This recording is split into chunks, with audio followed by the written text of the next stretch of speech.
SuperTalk Mississippi Media production. When banking starts to feel less personal, you know where to find us. Community Bank.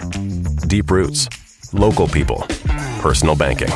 Visit communitybank.net. Member FDIC. Oh, yeah.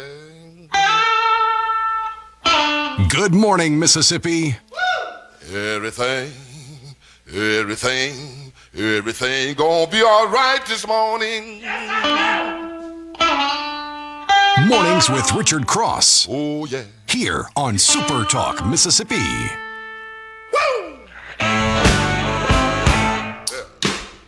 Good morning and welcome to Mornings with Richard Cross, Friday morning. Today is July 17th, 2026. So glad to be with you.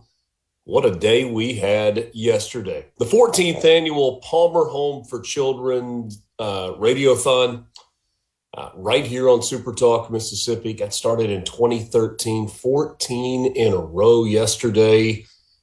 Your generosity never, ever ceases to amaze. In fact, saying that it never ceases to amaze is probably not a strong enough way to describe it.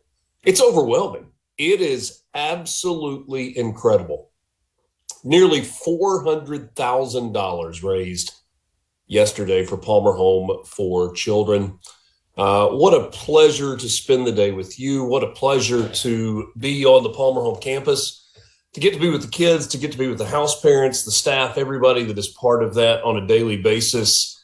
It really feels like Palmer Home has become part of our family. Certainly they are part of the SuperTalk Mississippi family, and it just makes for such an incredible day. Got some more information I'll share with you about the numbers, and I said nearly $400,000. When we finished up at 6 o'clock last night, it was $392,000 and change, but the phones were still ringing. Some of your Venmos were still coming in. Some of your online giving was still coming in, and please know that that can continue. You are open to do that at your convenience.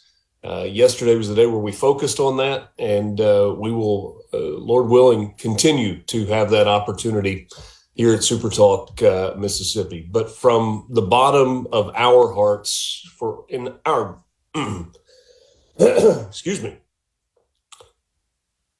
on behalf of our entire team at SuperTalk Mississippi, thank you seems far too inadequate.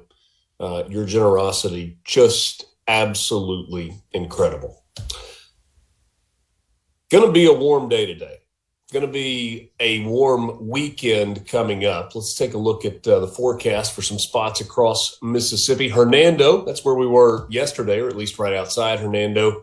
High in the low 90s today. Overnight going to be in the low 70s. Sunny with a very low chance of any of those scattered thunderstorms or isolated showers throughout the afternoon. Heat indices in the mid 90s for the northwest corner of the state of Mississippi tomorrow.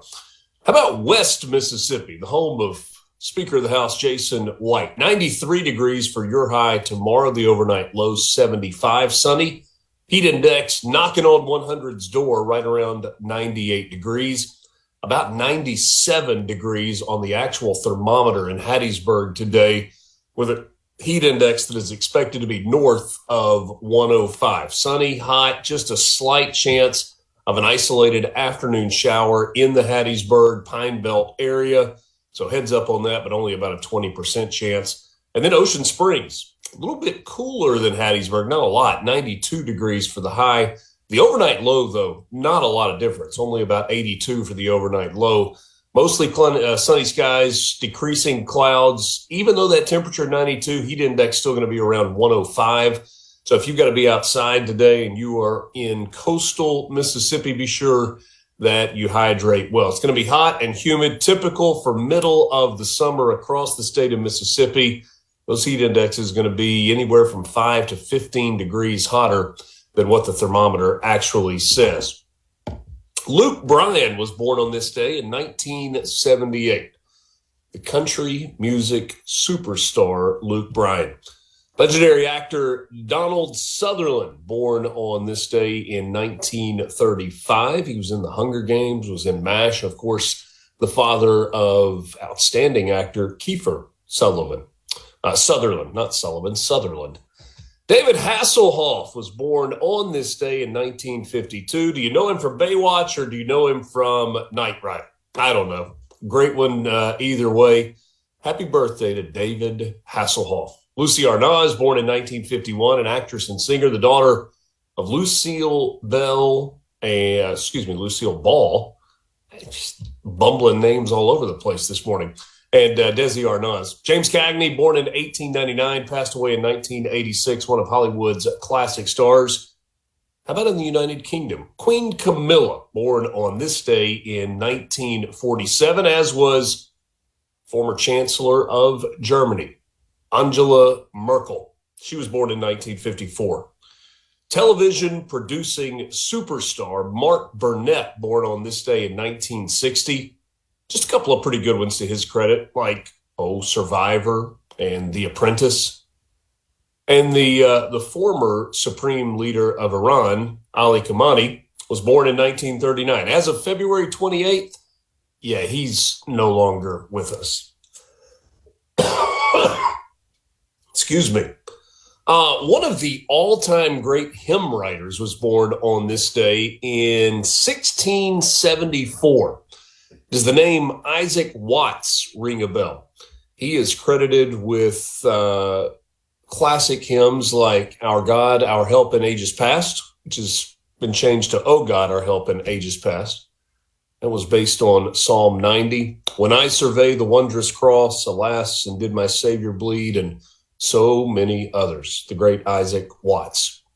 On this day in 1762, Catherine the Great became the Empress of Russia. In 1918, Russian Tsar Nicholas II and his family were executed by Bolsheviks in Yekaterinburg during the Russian Revolution. 1936, the Spanish Civil War began with a military uprising led by generals, including Francisco Franco. The Potsdam Conference opened in 1945 and included President Truman, Soviet leader Stalin, British Prime Minister Churchill, and they were talking about shaping the post-war world. Alfred Hitchcock's North by Northwest premiered on this day in 1959. And in 1975, the U.S. Apollo and the Soviet Soyuz, anyway, the spacecrafts for the Americans and the Soviets docked in orbit. It was the first international space rendezvous. News headlines for you this morning. We're glad to be with you. It's Mornings with Richard Cross on SuperTalk Mississippi. Thanks for joining us. Don't forget the C Spire text line is always open to you at 601-879-4395. 601-879-4395. C Spire, customer inspired. Mornings is presented by Community Bank, online at communitybank.net. Community Bank, rooted in our community. A couple of news headlines for you. After fierce debate among lawmakers in the Mississippi legislature, a proposal to reform the state's youth court system has been sent to the governor's desk for his signature, capping the special session that lasted perhaps a little longer than we initially thought it would.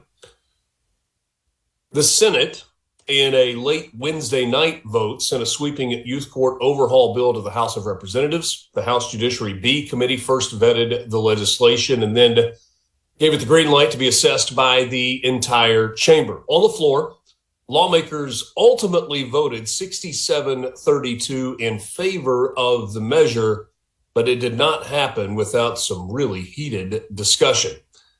The House's vote occurred in the old Capitol, a building that had not been used or had legislative action since 1903. They had to meet there because of the renovations happening in the Capitol and the House chamber currently. Yesterday's proceedings began with a quick passing of a general bill that would allow for the fundamental changes to the youth court system, but then they really got into the debate on two related spending bills. The House, before discussing bills to allocate nearly $30 million for the state's youth court correctional facilities, new detention centers for juveniles, a statewide diversion system. Well, before they got to any of that, they tried to revive a pharmacy benefit managers bill. PBM serve as the intermediaries that negotiate drug prices between insurance companies and pharmacies.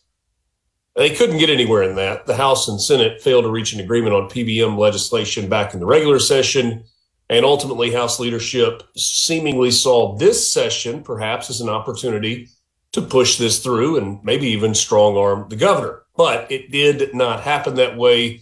Ultimately, they got past that debate. They got to the youth courts bill, and they were able to get it passed.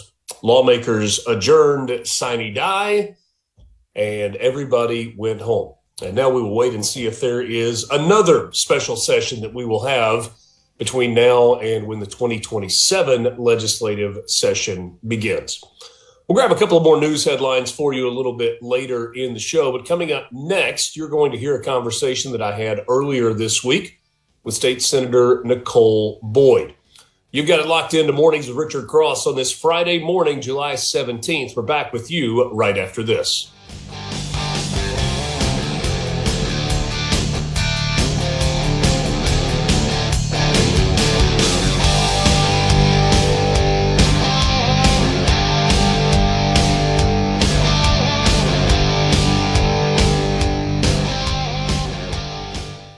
From the B. Ready. Mornings with Richard Cross. People want to hear the truth, man. That's what we're going to do. SuperTalk Mississippi.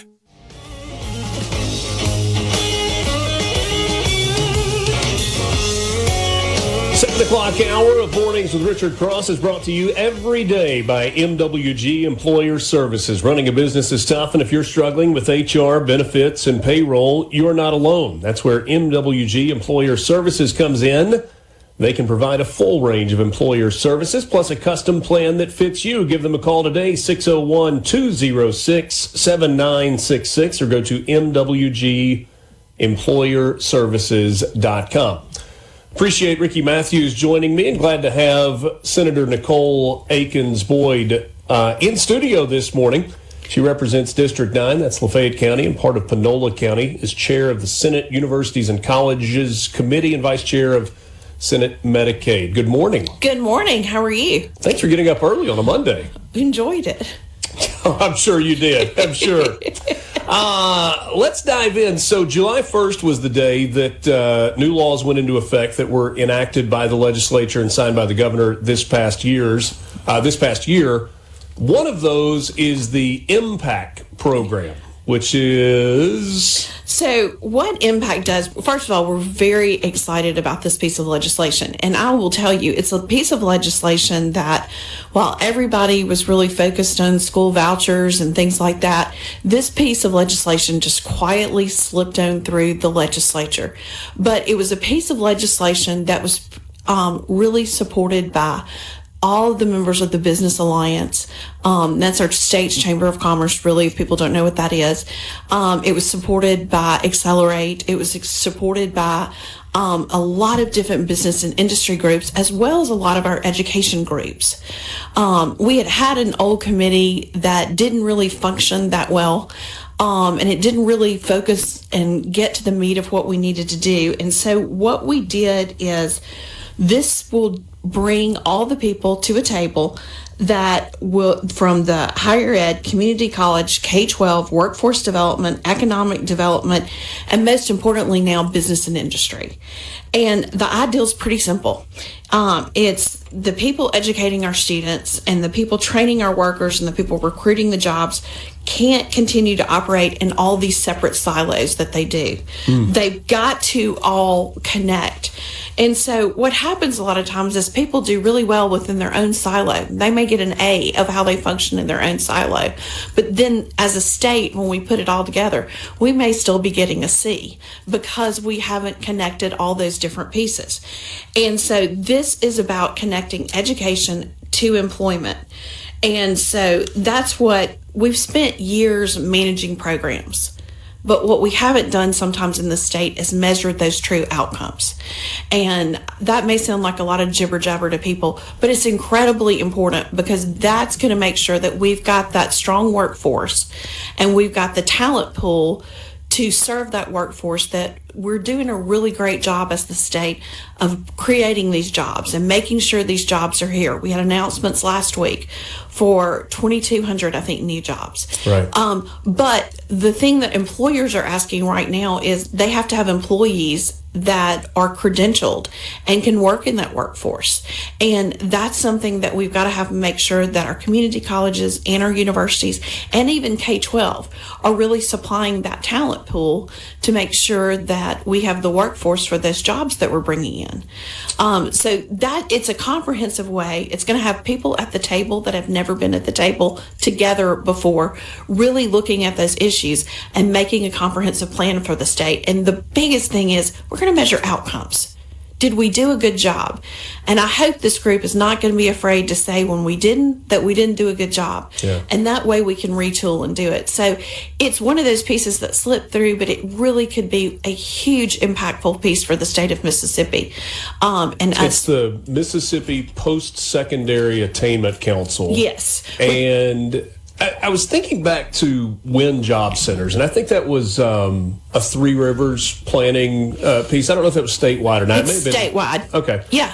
But the focus was getting students who had dropped out, GEDs, or had not finished their high school education, so getting them that certificate, but then also trying to team them up with jobs or connect them with jobs as factories or industry was closing. It feels like this takes maybe the next step in terms of bringing lots of the parties together, where it's not just, oh, they closed, let's help you get a new job, but hey, we're planning, these are the jobs that need to be filled, let's make sure that there's a track or a path to those jobs. Is that Absolutely. So it's doing it from a comprehensive level, really looking at what is happening in the job market and at the university level. You know, if we're attracting Amazon, for instance, are we putting enough computer programmers? Are we putting enough people with HVAC and technical skills to really be able to serve that data center?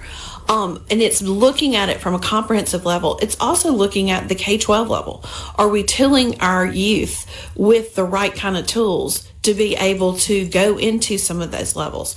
So it is a very strategic plan. I was with at an education meeting this summer. I was with a colleague from Texas, and Texas has a very robust system of how they do this on a statewide level in a huge state.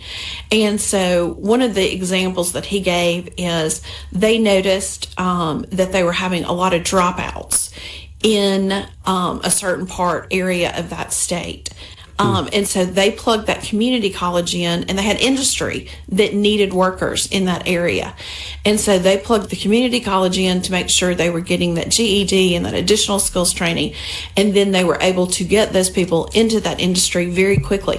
That's the thing nowadays, is we have to be very nimble when we look at the job market. And so this will help us be much more nimble in being able to look as saying, all right, do we have the right workers coming out? Who needs to do a program that we train those? If we don't have it, how do we upskill those? And that was another piece of legislation we passed this year, was the upskill program. And so what it does is it really actually looks at adults that maybe have been out of the education market for a little bit, and it looks and says, okay, how do we upskill them to get them in new employment where we know there is a high demand, high wage job? Right. And so we're kind of trying to be very comprehensive and very strategic about how that we help people get jobs in the state of Mississippi and how that we get them high value jobs.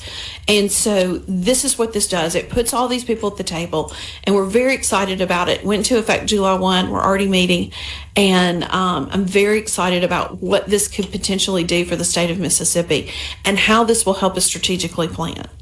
Senator Nicole Akins-Boyd is my guest, represents District 9, and she is chair of universities and colleges on the Senate side of things. Inevitably, when we have a conversation about job placement and high-paying jobs, we get a message from somebody that says, yeah, but what about H-1B visas? And that's obviously a federal issue, but sometimes with these computer science jobs, programming jobs, engineering jobs, there is at least a thought that a lot of these major technology companies are going the H-1B route as opposed to hiring Mississippians or Americans for those jobs. Can you speak to how that's working in Mississippi? I personally haven't had a lot of complaints about that actually happening, but here's exactly what that is trying with this council. And with that, we are going to try to make sure that we have Mississippians that are ready to step into those roles. And I think that's what it's all about, is making sure that we're employing our Mississippians who've grown up here, that we want to stay in this state, giving them those high wage jobs. And so that's what this does. It really says, okay, we need jobs in this area. All right, well, we're going to make sure that we're training those people to get those jobs in Mississippi. This is why you need to have the strategic alignment, and we can't just work in silos, so that we are doing this. That's exactly what this is trying to prevent.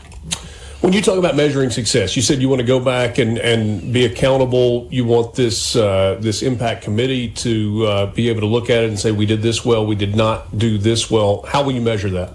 Well, that's what this committee is going to lay out the plans for, that is how that we're going to be measuring this. Ultimately, we're going to be looking at jobs. How did we move people into these needed jobs in the state? And also, too, where did we lose people that went out of state because we didn't have the jobs for them in the state? And those will help us also recruit industry. Say, hey, we're exporting a number of youth that were doing a great job here. We've got workers here in the state. Why don't y'all come on in? And so I think this, when you look at the strategically of all the things that can happen with this, I think it's a very exciting, robust piece of legislation that will help us be nimble and really respond very quickly. When Bill Court goes out and attracts an industry in, this committee will be able to strategically say, now, are we supplying the right workers here? Yeah. Are we doing that? So I think it's very exciting. So we're going to take a time out. We will continue the conversation with Senator Nicole Akins-Boyd in just a moment. We're talking about accountability, which is an interesting concept. Feels like one that we should be employing across the educational system in Mississippi. Is that happening at the IHL level? Currently, maybe not so much. We'll pick that conversation up on the other side of this break. Mornings of Richard Cross, SuperTalk Mississippi. We're back with you right after this.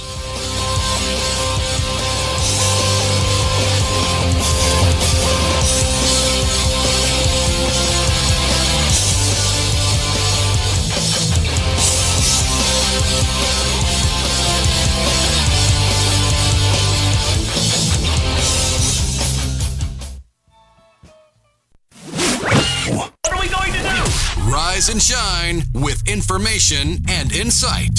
Check it out. Mornings with Richard Cross, Super Talk, Mississippi.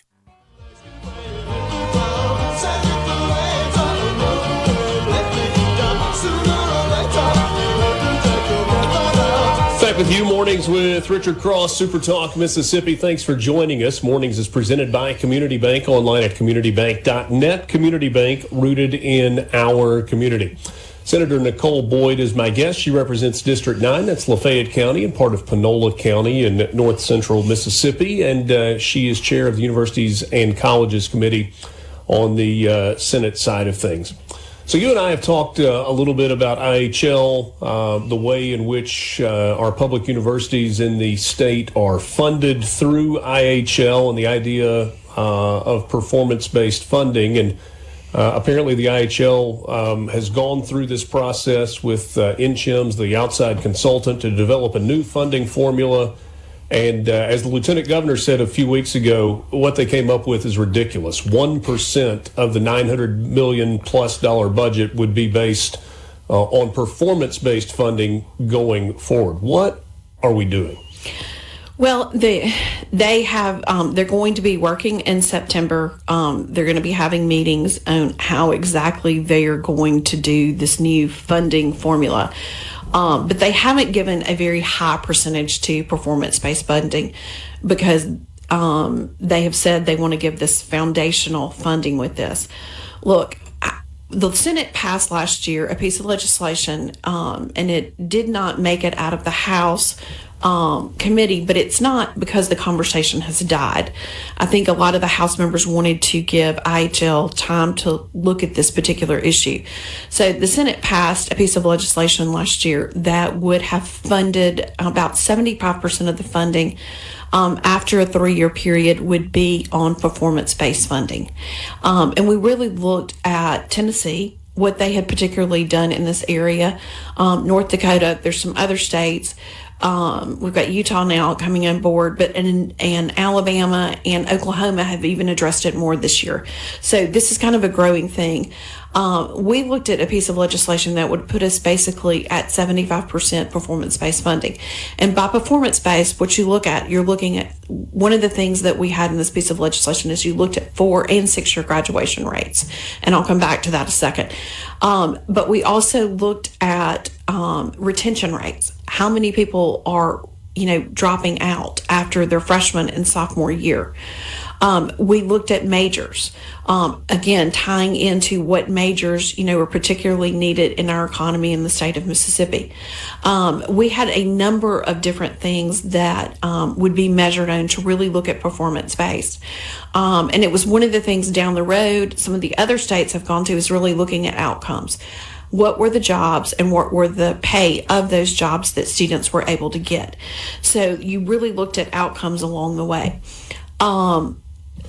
We feel that that's incredibly important. We've saw Tennessee do this. They've been doing this for about 10 years.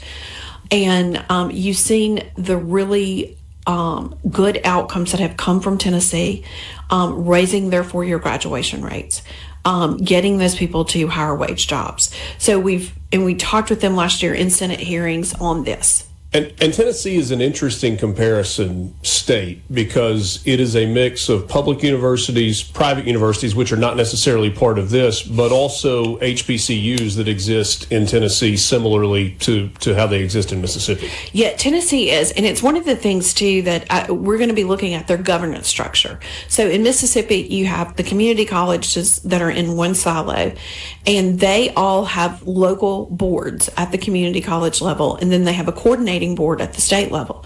On IHL, there are no local boards. It's all coordinated at the state level with IHL, and it's a totally separate board. So we have silos there. And what Tennessee did is they put everybody underneath one large coordinating board, and they each have individual boards. All of those different entities and schools do. So you have governance kind of really looking at that local level, and then you have a large coordinator that looks at everything from a statewide level. What does that accomplish? Well, so sometimes what it does is it really takes a group of people that are focused on just that entity. And that's what they're responsible for. They're not responsible for everything. They're responsible for growing that entity and making sure that entity is doing the job that it needs to do. Are they given autonomy? They're given a good bit of autonomy, and they're given a great deal of autonomy, but there also then is this coordinating board that is looking at the funding, looking then at how that they're pushing metrics. If they want to increase things, are they putting some performance metrics in with that? And they're looking at that from a whole statewide level, and also then looking at that in talking about this committee that I just did earlier, is they're looking at that, how that is equating to jobs for Tennesseans and how they're doing that. And so they've been very aggressive about doing that, and they have a thriving economy in Tennessee. So it's been really interesting for us to look at. We've looked at Florida. They've got some really unique performance-based metrics that they have. We've looked at a lot of other different states at how they are doing this, getting people out of their silos and making sure there is an overall strategy and goals that the state is meeting in these arenas. So those are the things that we're kind of looking at. So in Mississippi, we're talking about 8 schools: Alcorn, Delta State, Jackson State, Mississippi State, the W, Mississippi Valley, Ole Miss, Southern Miss, 9 if you want to count UMMC, but that's usually a somewhat separate conversation. Have you heard from leaders at these schools as to whether or not they are on board with the idea or like the idea of having a board specifically for their school as opposed to the IHL calling the shots for all 8 or 9? Well, they all work for IHL. So all the conversations are very offline. But what they would Who does IHL work for? IHL works for the citizens of the state of Mississippi. Not very well. And that's what we're really pushing to try to do this so let's go back to these 4-year graduation rates. I want to kind of go back to this. Okay. We have one university who's at 14.9%. So if you send your child to that university, there's only a very small chance that they will come out in 4 years with a degree. If you send it to another university, their rates are 54%, and I just heard new numbers, they're going to be higher than that. So that's the discrepancy that you have kind of within the system. You have a 14.9 and you have a 54% graduating within that period of time. One of the things that's really frustrating is I do hear a lot of college heads saying we really only want to be measured in a 6-year graduation rate. Because it takes longer for our students to get through, and so we only want to be measured to that. Here's the thing, though. When I hear that our neighbor next door, Louisiana, is adopting and approving a 3-year, 90-hour accelerated bachelor degree model in those high-demand career fields that also includes work-based learning and industry-aligned components, I want to think about that contrast. We're saying over here, I need you to measure us in 6 years, but Louisiana is saying, can I get a student through in 3 years?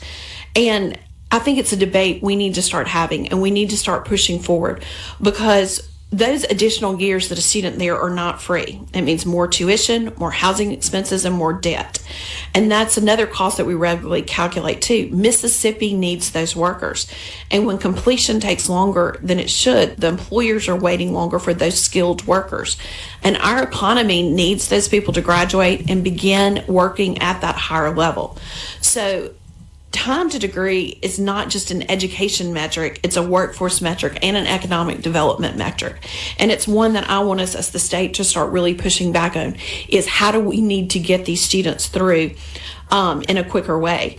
And I think the other thing too that we really have to focus in on is one of the worst things that we can do for a student, and we know this economically, we know it through a lot of different metrics that we look at, is start a student in college, let them take out debt, and then them never get that degree. And that is wrong. And we have universities that have really bad dropout rates right now. And so that is wrong to do to the student. We know statistically they're worse off than if they have never taken a college class, because now they have additional financial debt. They don't have that experience in the work market. And so we've really got to start homing in on that. And if students aren't right, if that's not where they should be, we need to make sure that we get them to the right places. And I think that's one of the things Accelerate Mississippi is really trying to do a great job is. They're working throughout the state of Mississippi, in these high schools and in those junior highs even, to try to make sure that we get kids the path that they need to be. We've only got about a minute left. Is this politically feasible? Because I think about this and go, everything that you're saying makes sense to me. And it's something that I've talked about a lot. But I also think about, you've got senators and representatives that come from the places all across the state where their constituents may not like this. Can the legislature push this through? I'm going to go back on that. I think if they'll start thinking about students and not institutions, and I think the students in those areas, the parents in those areas, the workers in those areas are going to like it. They may be hearing from institutions right now, but we've got to really put the student, the employee, we've got to really put the taxpayer, the individual taxpayer, we've got to have these hard conversations in Mississippi, because I see these other states that are succeeding, and they're asking the hard questions and they're solving these issues. Yeah. And if we want to grow, these are the questions we have to ask and solve. Nicole, I always appreciate your time. Thank you so much. Thank you. State Senator Nicole Akins Boyd. We're back with you right after this.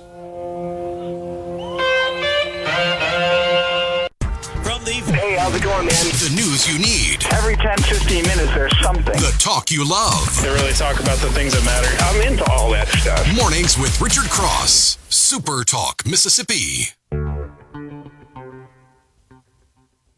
Welcome back. Mornings with Richard Cross on this Friday morning, the 17th of July. Going to be a warm one out there across the state of Mississippi, so be careful with that. It's time right now for your Mississippi Lottery Update. It's brought to you by the Mississippi Lottery online at mslottery.com.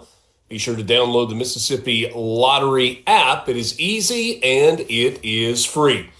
Two big jackpots coming up this weekend. Tonight, it is the Mega Millions drawing, an estimated jackpot of $672 million. The estimated cash value of that, $293.3 million. And, pot's getting right on that one. You also will have another big opportunity to win tomorrow night with the Powerball jackpot. That's the Saturday, July 18th drawing, $526 million, the estimated jackpot for that one, with an estimated cash value of $233.5 million. Be sure to check out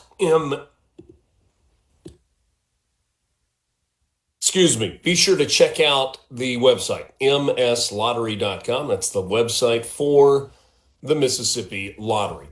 The Open Championship began yesterday, and we've got an unlikely or maybe surprising leader. There have been plenty of surprising first-round leaders at the Open the past few years. 2 years ago, it was England's Dan Brown, who grew up on a pig farm, dropped out of college, and nearly quit playing golf. He grabbed the first-round lead a couple of years ago with a bogey-free 65 at Royal Troon. He had missed the cut in all but one of his previous 8 starts and was ranked near 300 in the world. The year before that, it was amateur Christo Lamprecht, who played at Georgia Tech. He posted a 5 under 66 in his opening round for a share of the 18-hole lead. It's the lowest score by an amateur in the first round of the Open in a dozen years. Well, your first-round leader this year is Jackson Suber. And while he is a more accomplished player than Brown and Lamprecht either, and has been playing really good golf of late, he is still a significant surprise. The 26-year-old from Tampa, Florida, that played his college golf at Ole Miss, posted a 5 under 65 in the opening round of the Open. He's got a one-shot lead over the aforementioned Dan Brown, and also Sung Jae Im heading into Friday's second round. And when you look at this particular venue, Royal Birkdale, it's considered to be one of, if not the most difficult course on the Open Rota. That's what they call it. Not the rotation, but the Rota. Suber, who started Ole Miss, said that he watched YouTube videos of each of Royal Birkdale's holes last week and worked with his caddy and his stats guy, Grayson Porter, to prepare. Listen to this quote from Jackson Suber. "This is my 5th day here. Monday was my first round of links golf, so I've played 27 holes before I played the first round today. But it was a first round that was incredibly memorable." A little bit of a bounce-back round from the first 3 majors of the year for Bryson DeChambeau. After missing the cut in the first 3 majors, DeChambeau posted a 3 under 67. Here's the most interesting part, though. The clubs that he was playing with, his irons in particular, 3D printed irons that he fabricated, and he was using for the first time in a round. He just happened to pick the Open Championship. Your morning sports update is brought to you by Pearl River Resort. Online at pearlriverresort.com. Pearl River Resort, your home for family fun, casino thrills, and live entertainment. Check them out online at pearlriverresort.com.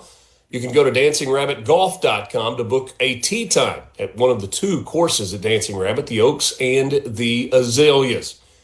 Book it online at dancingrabbitgolf.com. Dancing Rabbit, part of Pearl River Resort. I want to go back and hit at least one more news headline from you from when we started things off earlier in the show this morning, because there are kind of a couple of big things that have happened. The trial for the man accused of setting Mississippi's oldest synagogue ablaze has once again been delayed. Judge Henry Wingate ruled earlier this week on Wednesday to continue the trial of Stephen Spencer Pittman, the 19-year-old accused of setting fire to the Beth Israel congregation in Jackson back on the 10th of January. Pittman was set to appear in court on August 3rd. His legal counsel asked for a continuance so that they could continue to review the case material. The state did not oppose. Wingate said the trial will occur during the federal court's October term, but did not provide a specific date.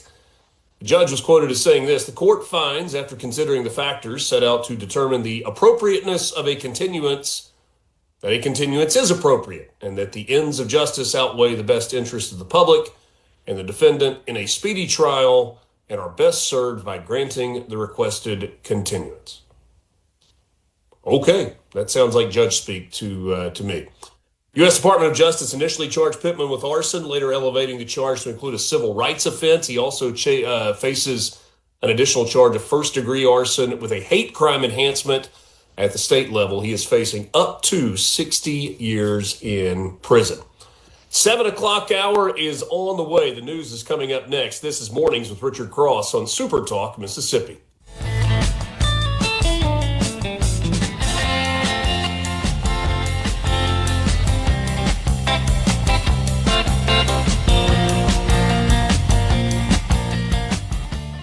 Your home. Coffee, conversations, and clarity. What a great way to start your Mississippi day. Mornings with Richard Cross on Super Talk Mississippi. Water, mama.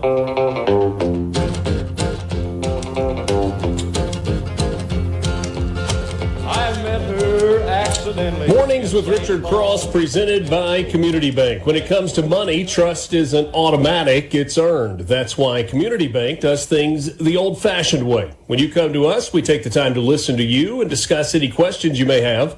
Whether you're saving, spending, or planning ahead, you'll find bankers who know the community because they're part of it. Community Bank, banking designed with you in mind. Visit in person or online at communitybank.net. Community Bank, rooted in our community. Austin Golding joins me this morning. He is the president and CEO of Golding Barge Line. Austin, really hard-hitting stuff right out of the gate. I was thinking about this during the break. I don't know exactly what your musical tastes are. Better river song, Proud Mary, Rolling on the River from Ike and Tina, or Paul Robeson's original Old Man River? It's Old Man River, for sure. That's an easy one. That's an easy one. Just making sure. One of the things that I loved growing up, we occasionally went to the Sunset Symphony that they had in Memphis. It was kind of like the culmination of Memphis in May, and James Hyder sang the original Paul Robeson Old Man River song, and man, it was something. Yeah, of all the places to hear that song, that's a great spot. Our first company was called Old Man River back in the 70s and 80s. Yeah, so that was an easy pick for me. That was Dad's first venture into this. I'm glad you mentioned that because I wanted to ask how Golding Barge Line got started, and kind of going back to the beginning. It has grown into an incredible Mississippi company that is successful and has been a family business. But how did it all get started? Well, Richard, going all the way back, my grandfather was a part of an investment group led by the Brents that went down into Guatemala and started farming and shipping different things back from Guatemala in the 50s into the 60s. And my family actually moved down there and ran that operation, came back to Vicksburg, was part of the group that invested in Big River Shipbuilding here, along with Old Man River Towing. And so that company ran from the mid-60s into the early 90s, and we sold to a publicly traded company. My dad was in his early 40s at that point, and had a non-compete. We tried to do just about everything else, but the river kept calling him back. So he started it right back up, and now this company now is about close to 4 times the size of that original venture. So we've taken a lot of my dad's experience, and he uses a lot of our energy, and it makes a really, really good team. We get to learn from somebody that's been doing it for over 50 years, and he gets to use our ability to go out and find the business and find the Mariners and put it all together a second time with his guidance. It's been a lot of fun. Sometimes family business doesn't work. You've got relationships and disagreements and all of those things. How have you all been able to make this work? Not just for a little while, but for a long time. Well, I think, the first thing we're really good at is communication, and accountability. And if everybody involved knows what's going on and everybody's held accountable to do the right things, it works. I think also we all go up together, we all go down together. So nobody gets it all. It takes a lot of sacrifice. But more than anything, I think my parents have just really exhibited, a lot of fairness and a lot of patience. And my brother and I do different things, but we're both here in Vicksburg working underneath kind of a larger umbrella of my family's business. So it's been a lot of fun to do it together and be here in my hometown. I would sacrifice whatever it took to keep it going. Yeah. You've told me before that you spend a lot of time watching not only the weather, but weather patterns. What has this spring rolling into the summer yielded in terms of river levels and what you're seeing in terms of movement up and down the Mississippi River? Well, thankfully, the rain has spared us from a really bad low water season up to this point. I was doing a little looking before we got on the air here, and it looks like we got a little bit of a rise coming over the next week, but we do expect it to fall out now, as it seasonally does this time of year, but we're hopeful that we won't get back to the low water period that we fought the last few years. So far, so good. It's been a very healthy river, and we haven't seen much delay this year.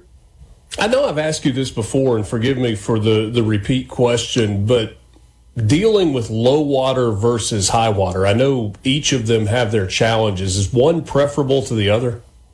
I'll take high water all the time if I have to choose. Okay. Low water, you never know where the danger is. This river moves underneath the surface depending on how fast it rises, how fast it falls, the type of infrastructure that's been added. And so we really don't know where the low water can strike, and that will quickly reduce drafts. And when you're taking cargo off barges, you're hurting everybody involved in the game there. When the water goes up, sometimes we can even increase draft and run a little deeper.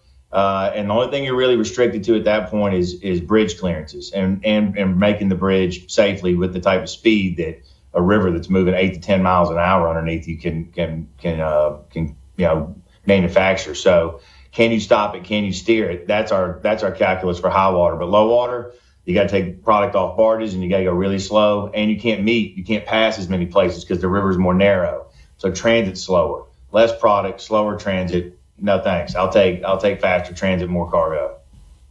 I had one of those Instagram videos that popped up this week that kind of draws you in, and you're like, why am I wasting my time on this? But it was a guy that had, $100 million yacht, and he was trying to just thread the needle and go under the bridge, and he didn't quite make it. You hear the scraping and the metal, and you're like, yeah, that's going to be an expensive fix.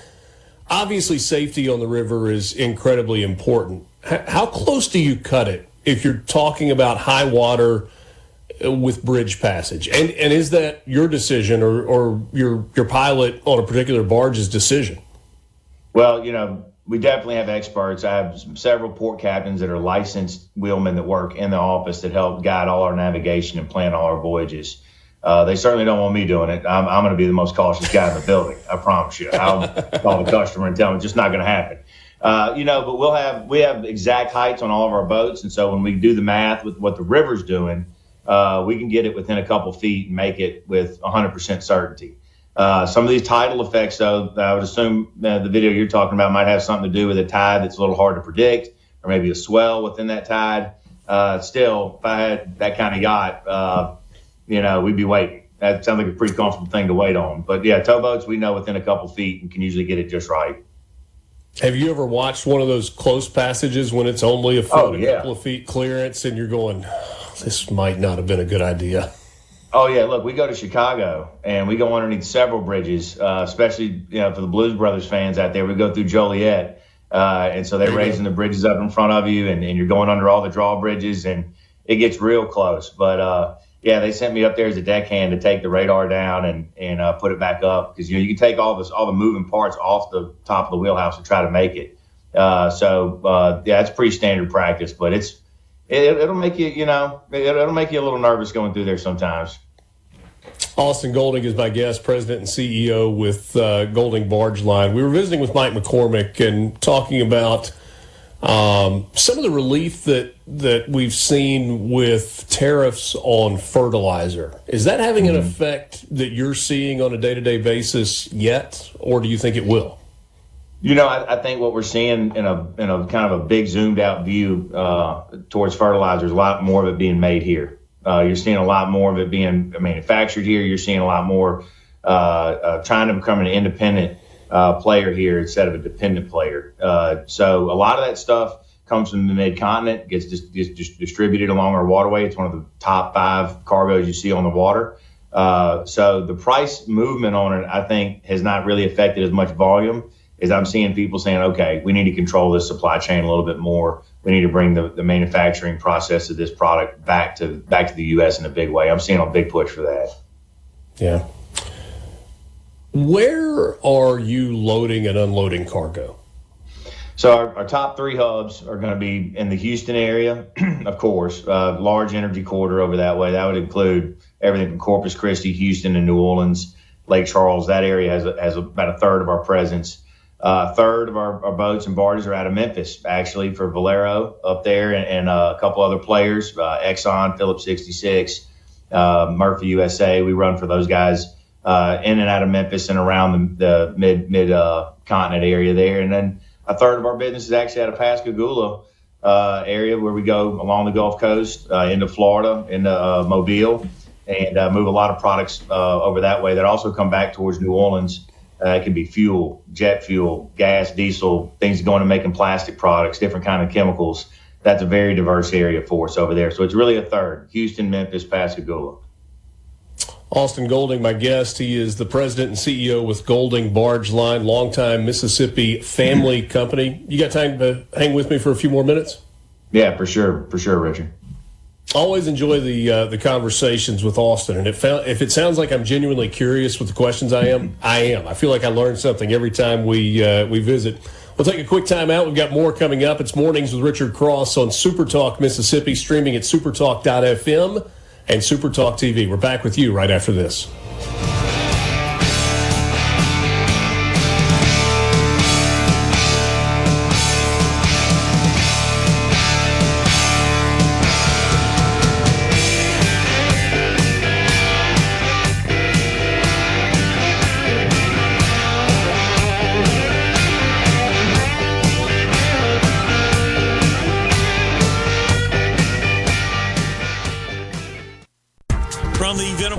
Waking up to what matters. Mornings with Richard Cross on SuperTalk Mississippi.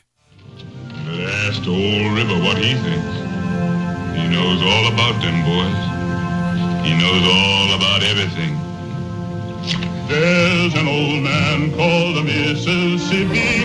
That's the old man that I'd like. There you go, Lance. Well done. Mornings with Richard Cross on SuperTalk Mississippi. Austin Golding is my guest. He's president and CEO with Golding Barge Line. I was asking you before the break about the places that you load and unload the most cargo, and I feel like you kind of tested my geography. You said Pascagoula, that makes sense. You said Memphis, that makes sense. Houston is the one that's perplexing me a little bit. How do you get cargo from Houston, Texas, to the Mississippi River? So this is a great question and a good rabbit hole. So you have the Intercoastal Waterway, the ICW, that runs along the Gulf Coast, that was built in the early 20th century, really to kind of protect U.S. cargo from U-boats and other enemy threats within the Gulf. So it's a canal that runs from Brownsville, Texas, all the way down all the way through Texas, through Louisiana, across Mississippi, and into the Florida Panhandle, past Panama City. And this is a channel that we navigate every day, along with hundreds, if not thousands, of other vessels in any given area. And it connects a really, really strong energy corridor, even down in Brownsville, Texas, and Corpus Christi, where SpaceX is doing a lot of their stuff. They use the ICW. You come into the Houston Ship Channel. It connects Freeport, Lake Charles, New Orleans, It's a vital part of our nation's infrastructure and very underappreciated. It's a super highway. It's like another river running right along our Gulf Coast. And the Port of Houston is huge in terms of, like, not just land, but the amount of cargo that comes in there, right? It's amazing. I mean, the Port of Houston it just grows every year. Houston itself is just growing every year. And we go out there, the amount of not only just product manufacturing, but product trading and blending, the amount of international cargo that comes in and out of there. I've described it to people as it's the best oil and gas manufacturing hub in the world.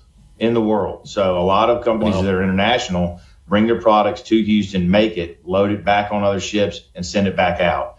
So they'll bring it from around the world just to use the facilities that are in Houston because they're so good. I got to be completely honest with you. I was thinking about asking you that during the break, and I thought this may be the dumbest question I've ever answered because no dumb questions. I don't see how Houston, you get, if you don't go out into the Gulf. I did not know that the Gulf Intracoastal Waterway existed. Yeah, it's a really. I mean, this country's done so much with our infrastructure early on that now we struggle to fund and struggle to keep up. But that ICW. The locks that are on it get really beat up, take a lot of money to maintain. The amount of silt that comes in after a hurricane takes a lot of dredging to get out. So it's a huge commitment, but the economic input that has to our nation's economy is irreparable. I mean, along with the pipelines that run along it, we have inputs in and out of these pipelines that pretty much supply the rest of the country. The ICW loads a lot of those with large and small vessels. So it's a great rabbit hole to dig into. It runs right through Mississippi, too. It's a great ass avenue for us. Yeah. I feel like I can't be the only person that didn't know that existed. We've got really smart listeners, and there may be like, Richard, you idiot, I can't believe. But that's new to me, and it's incredibly fascinating. Or is the ICW as affected by rising and falling water levels as the Mississippi River is? It's not nearly as much as the Mississippi River. I mean, here in Vicksburg, the river will move 55 feet sometimes in a high to low water year. In the Gulf, you definitely have tidal effect, and you have a northern blow in. You have a bad storm blow in from the north. It'll push all the water out in the ocean, and you have to really be careful you don't run aground when that happens. But we keep up with the tidal ebbs. And it can actually help you run a little quicker when you're coming in or running out if you can time the tide right. So it's a much different game, but yeah, it moves, I would say, 5 to 10 feet, within those movements, not 50 feet though. How much variation is there in the speed in which you can travel north and the speed in which you can travel south? So we operate generally by a 5 mile an hour northbound speed target and a 10 mile an hour southbound speed target. Now, sometimes, to average 5 over your trip, you'll have to make 7 or 8 in a certain area because you're going to get down underneath 5 in a hard shove. But coming south, it's a real efficiency test because if you just put it to the dash and ran as hard as you could, you could run these boats and these barges at 15 miles an hour. I mean, I've been on a tow that's been doing 15 to 20 miles an hour before. You feel like you can pull a water skier up behind the boat. You're going so fast, but you're burning an unbelievable amount of fuel unnecessarily. So the fuel curve on it, for efficiency's sake and cost wise, if you maintain 10 southbound, you're going to be doing just fine from an ETA and performance standpoint. Going a little faster, just too much risk, too much cost. So in putting your business hat on, are you trying to balance so that your fuel costs are about the same, whether you're headed northbound or southbound from a predictability standpoint? Well, trip to trip, yes, but northbound, I'm going to burn at least twice as much fuel as I am southbound. Are you? Northbound, oh yeah, northbound, let's just call it our standard boat, middle of our fleet boat. We're going to burn about 2,000 gallons a day northbound. Southbound, if we catch a fast river, we might burn as few as 500 gallons a day. So the northbound trip's a much harder shove. The southbound trip is really just about putting enough water through the wheels where you can steer. But northbound, no, it's 500 to 1,000 gallons a day. Southbound, 2,000 gallons or more northbound. That's incredible. What a, and I guess a good jumping off point to talk about fuel prices. I don't know that. At least at first glance, I would think a guy that's running a barge line in Vicksburg, Mississippi, would be super locked in on what's happening around the world in Iran. But we saw the spike in the price of oil. It went as high as $120 a barrel when the Iran conflict was kind of at a fever pitch. It has dropped into the 60s and is now back in the 80s. In terms of fluctuation and how that is affecting your business, not only with fuel prices, but with transport, the amount of oil that you're moving up and down the river, fuel that you're moving up and down the river, what does all that mean? From a cost operation standpoint, we pass that through directly to our customers. They pay the fuel bill directly, but they judge our performance on how much that bill is. So if we're more efficient and burn less fuel, then we're considered a better operator. Even though we're not paying the fuel tab, they are. Of course, it's somebody's money, and they want us to burn less. From a product standpoint and what we're moving, when the price moves, barges move. When it's real static, sometimes we can see our business get a little less busy because people are able to really make our barge movements super efficient because they can calibrate how much they're moving pretty predictably. But when it's unpredictable, they want barges because barges can move product quickly. It can also store product where they don't have a storage capability otherwise. So, for instance, you have a large diesel inventory, price goes through the roof. You want to hang on to that diesel as long as you can to try to ride that price up and create what they call a bigger crack spread. So a lot of our customers have large inventories of product already, regardless of where it's coming from. They can charge the new price, and so we're a part of that process, which. Richard, I've always told people, this is a business. This is not a charity. This isn't some patriotic effort. When I hear people say American oil companies or American oil, it's a little misleading. And they're going to sell this stuff to whoever's going to pay the most for it. And now the revenue may come back to this country, which is great, but they're going to charge. They're going to let whoever wants to pay the most pay the most. How much have you gone back and studied kind of the origins of shipping in the United States? And I mean, I guess you could go back all the way to the 16 and 1700s if you wanted to, but particularly the kind of the Cornelius Vanderbilt era.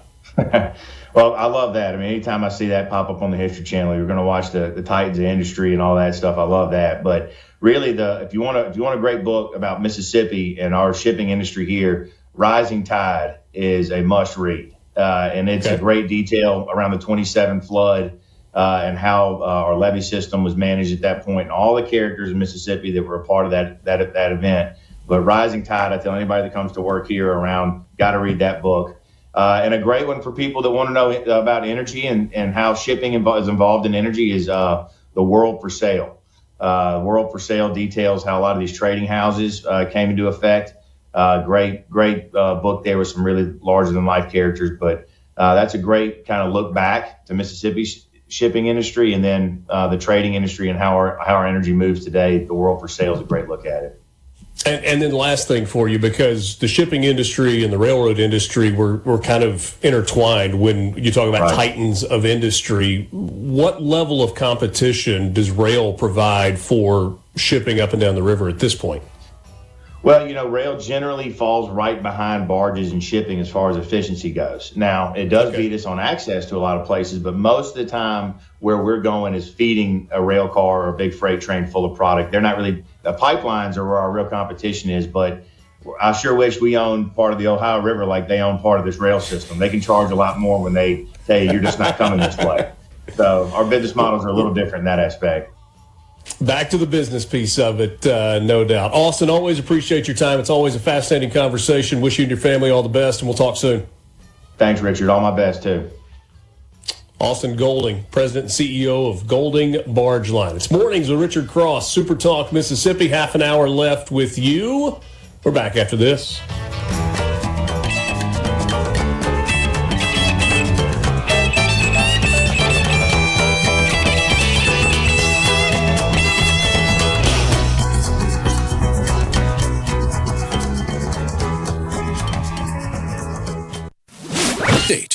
When they ask where you heard it, you tell them.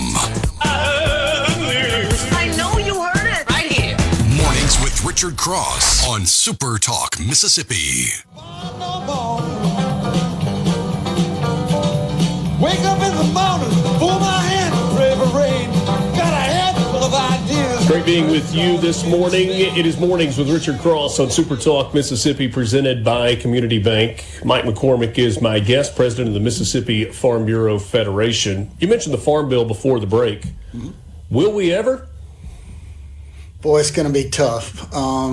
We got a lot of what we needed in the big, beautiful bill, and now we have the Democrats are complaining about the SNAP cuts, and they're not really supportive of moving a farm bill forward. So we got to get 60 votes in the Senate, and there's going to have to be some trade-offs to get that 60 vote margin, and we'll just see what we can do. Senator Bozeman is a positive kind of guy, and I think he's going to do everything he can to get there. So we'll see how it goes. I've asked this question before, and it feels like it's one that is fraught with political landmines.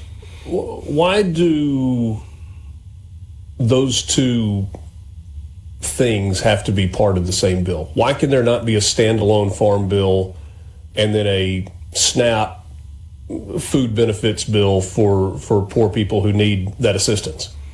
Yeah, because 80% of the farm bill is not in farming related things, right? So the story goes that Jamie Whitten, a former congressman from Mississippi, who's the building in USDA is named after, decided way back when that we didn't have enough votes in the House of Representatives to pass farm bills anymore, because most of our House members represent districts that are non-agricultural. So to get those votes, they married the nutrition title with the agricultural title, and all of a sudden we could build a coalition and work across aisles to get a farm bill. And that's worked well for all of these years up until partisan politics has just gotten so bitter that it's not working well anymore. So initially it was well-intentioned.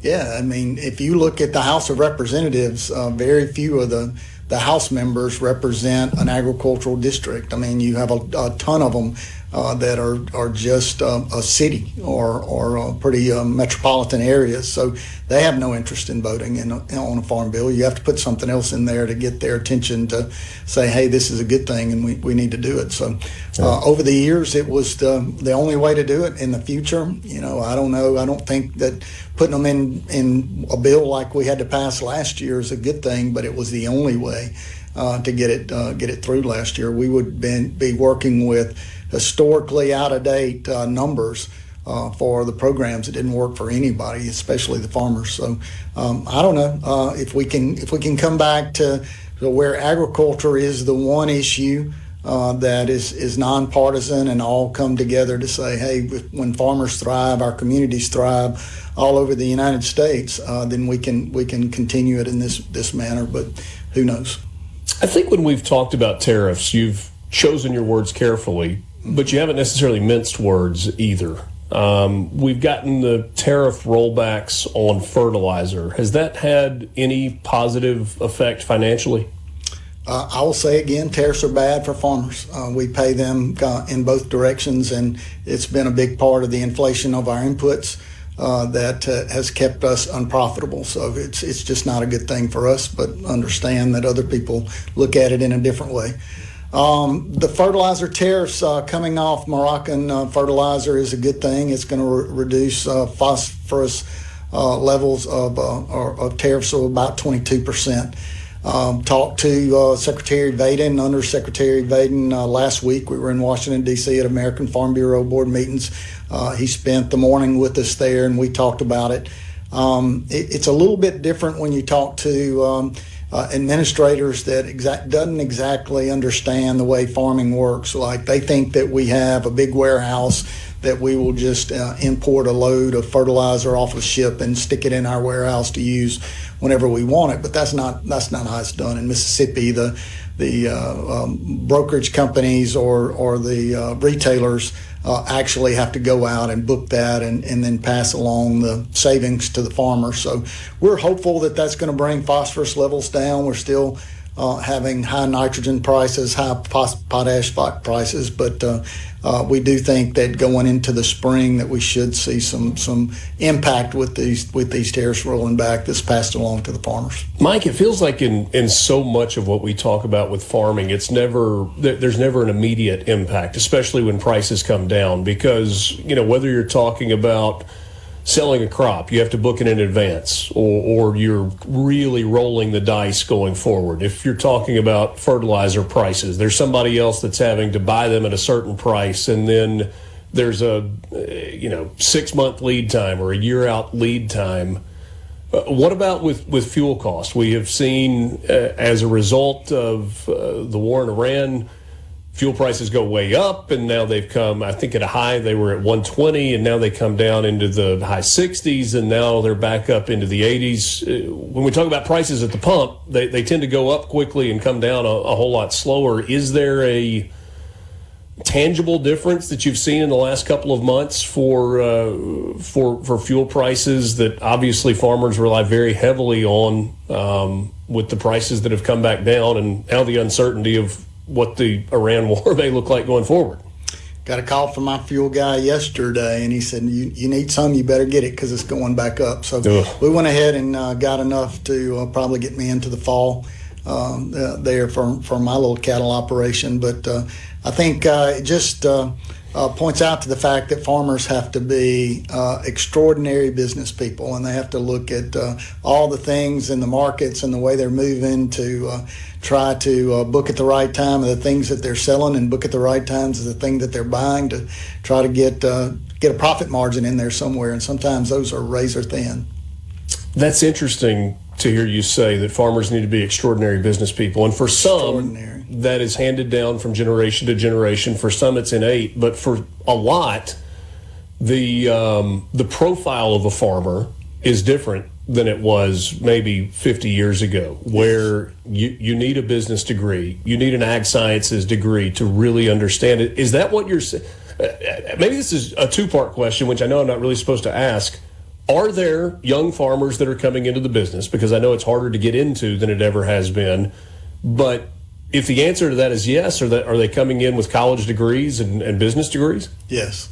And I would encourage you. I've got a business degree. That's my background. I grew up on a farm, and you're going to have to run a business, and it's going to be a pretty big business, even though it's considered a small business, because there's a lot of money that goes through even a small farm these days. And you are going to have a lot of skills that your fathers didn't have, a lot of high-tech equipment that's out there that you're going to have to understand how to use to get that profit margin, and also how to repair, if it's possible that you repair it, because repairs are so extremely expensive to keep us going. This new law that's in effect that allows people to fix their own equipment, fix their own vehicles, is that positive for farmers? I get asked that question a lot, and I will give credit to our equipment dealerships here throughout the Mississippi area that we have not gotten a lot of calls like some of my presidents in other states that are just screaming about this right to repair stuff. It's frustrating. I've got air codes on my tractor right now, and I talk to my dealership, and they're 2 weeks out from being able to get me a technician to look at it. So I'm buying parts myself, trying to keep it going. But I think the equipment manufacturers would always say you have the right to repair. You just don't have the right to modify, and that's their concerns, is that you start upping the horsepower or taking some of the safety things off that they're going to be liable for. But it's never a bad thing that we've got some extra things coming to us that would allow us to fix our own tractors. That's a good thing. Will we have people that are shade tree mechanics to be able to do that here? Probably not a lot. You may find somebody here and there, but it's pretty high tech now. Let's hit one more thing before we wrap up. When we say farming, so many people think about row crop, but that's only a portion of the farm industry in Mississippi. We've got tree farmers. We obviously have beef producers. Yep. Secretary Rollins has gone down the road of trying to do some things to help beef producers as of late. Can you tell us in a minute or so what we're looking at there? She's got some money coming in for some smaller processors, about $500 million worth. Those are a little bit of a niche market to make sure when we don't have the things that stressed us during COVID with big plants shutting down. I don't know that it'll have a huge impact, but it will have an impact, and we are encouraged by them investing in the beef industry. One of the bigger things, though, is the product of the USA label that they're pushing, and I think that is huge. People need to know where their beef comes from. We need to eat American beef and support the American rancher. And just on the way out the door, the Farm Bureau Health Plan, we talked in great detail with you and Henry about that for a while. That's still going well? Going awesome, and I would encourage anybody that's struggling out there with finding health care benefits or options that they better go by their Farm Bureau office, because I've got something out there unique to us that can help cover their families at a very affordable way. It is worth checking into. You have a Farm Bureau office in all 82 counties in Mississippi, so there's one that is close to you. Mike, always appreciate your time. Good catching up, and we'll talk soon. Yeah, thank you, Richard. Thank you. Mike McCormick, president of the Mississippi Farm Bureau Federation. We'll wrap up the 7 o'clock hour next.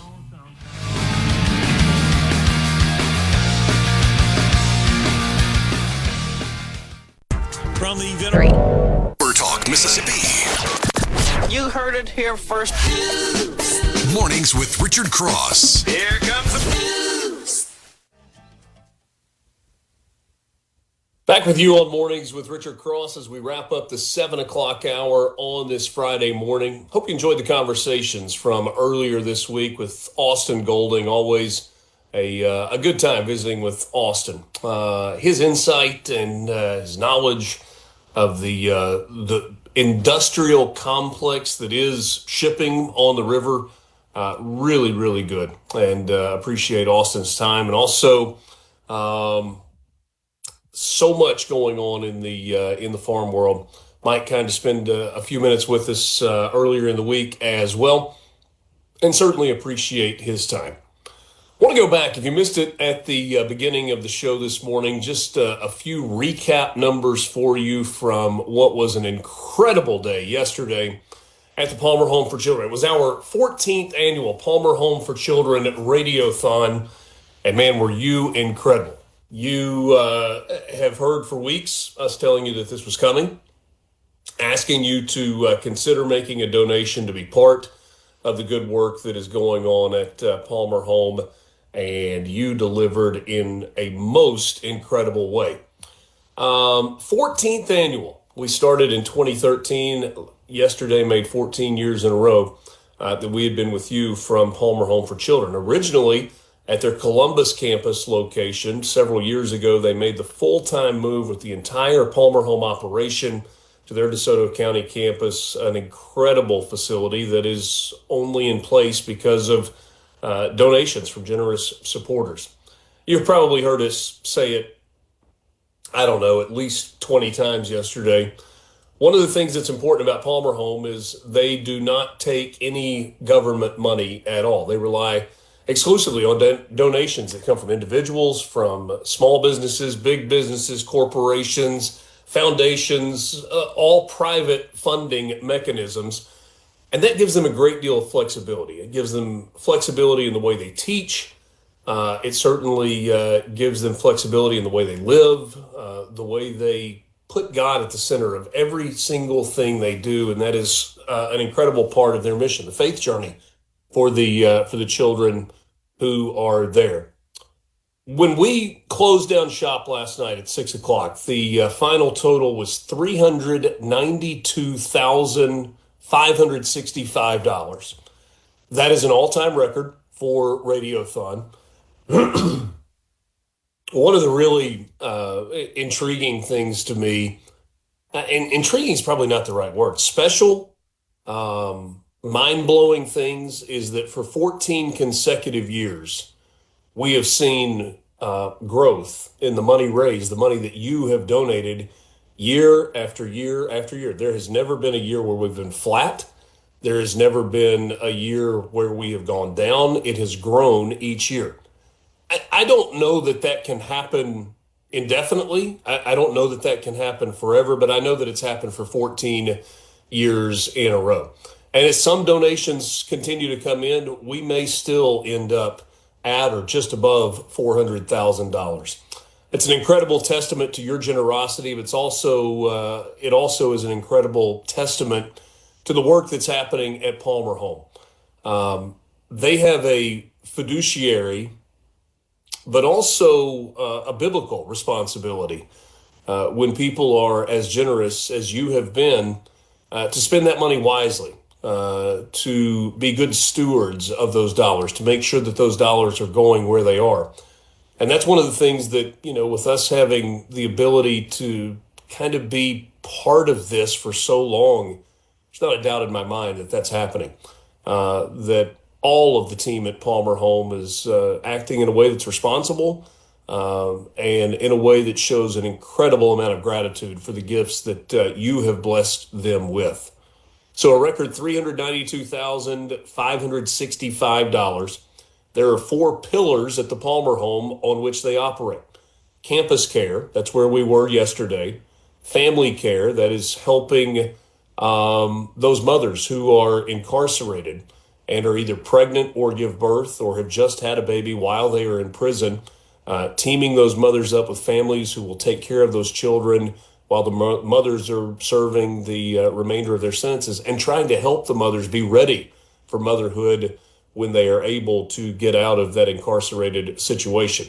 There's foster care, which is pretty self-explanatory, and then transitional care. And that's kind of the newest piece, and the piece that maybe is growing the most at Palmer Home. And that is for those children that hit the age of 18, in that 18 to 24 range, where they are moving from high school and being in a house with a bunch of other kids and house parents out onto their own to get ready for whatever is next in their life. It is because of your donations that all of those ministries are able to continue at Palmer Home for Children. Cumulatively, over the last 14 years, over $3 million has been raised through Radiothon for Palmer Home for Children. Thanks for being with us, and thank you again for your generosity yesterday. It was just an absolutely incredible day. As we roll into the 8 o'clock hour, my conversation from earlier this week with the Grammy winner, Country Music Hall of Famer, Marty Stewart. That's coming up next after the news.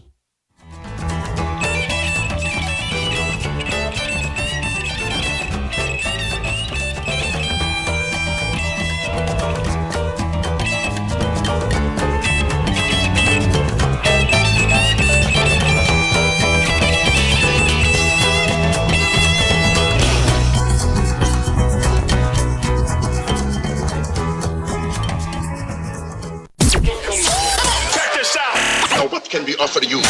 Mornings with Richard Cross. Information. SuperTalk Mississippi. Way back in the beginning on the local radio, heard myself singing on a television show.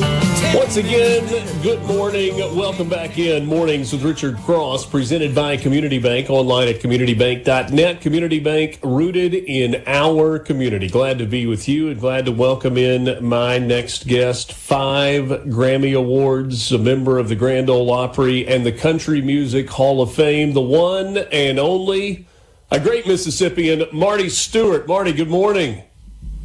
Get out of here, Richard Cross. What are you doing? How are you, my friend? It's great to see you today. I'm good. Good to see you too, sir. On the road, no work for the weary, right? Is it tonight or tomorrow that you're headed back out for another tour or event? We leave. I kind of tour perpetually. We come home long enough to wash clothes and go again. But tonight is back on the bus. We're going to Kentucky and Ohio, and then I think Canada is next week, something like that. You still enjoy the touring piece of it? I love it. I love this part of it. I love getting with the. I love getting with the band, and when the music is right, there's nothing like it. And the Fabulous Superlatives are absolutely the band of a lifetime. We still have fun and cut up like we're kids, and it's like Willie Nelson said, it's kept me out of work my whole life. So I love getting on stage and playing music. Well, I'm not going to try and be better than the words of Willie Nelson, but there's that old cliche that if you love what you do, you never work a day in your life. And it feels like that's something that you have found while also being able to contribute in so many different ways to your home state of Mississippi. I feel like you carry Mississippi with you everywhere you go. Always have. And most Mississippi people are like that. When you run into somebody out in the world that's from Mississippi, we always find something to talk about, and I find that everybody's kind of a representative. But you know what? When I was a kid, falling in love with country music, Merle Haggard was really, really popular. And he had songs like The Fight Inside of Me, Okie from Muskogee. And when I didn't think he could get any hotter, any bigger than he was, I thought, what's he going to do next? He put out a record that was a tribute to Jimmy Rogers, his hero. And then he did the same thing for Bob Wills. I went, oh, this is how you can do it. He used his fame so wisely to shine the light on something that was important. And I remembered that. And I've lived that way, hopefully under his inspiration. Everything that I've ever done in my life creatively came from Mississippi. And I always thought it should go back home to Mississippi. And so it gave me a bullseye down through the years. I'm curious, when I think about the evolution of country music, from kind of the old Western style country music in the 30s, 40s, maybe even into the 50s, you get into the outlaw country time with Merle Haggard and Johnny Cash, and I guess the early days of Willie Nelson and some of the all-time greats. A little bit of a transition in the 80s and late 80s into the 90s. You get into this, what people now call 90s country, which was a little bit different style. But I feel like everybody knows every word to every country music song that was recorded in the 1990s. And then into what we've got now, which is this mix of so many different styles. What do you think about country music as it exists today and kind of the journey that it has traveled?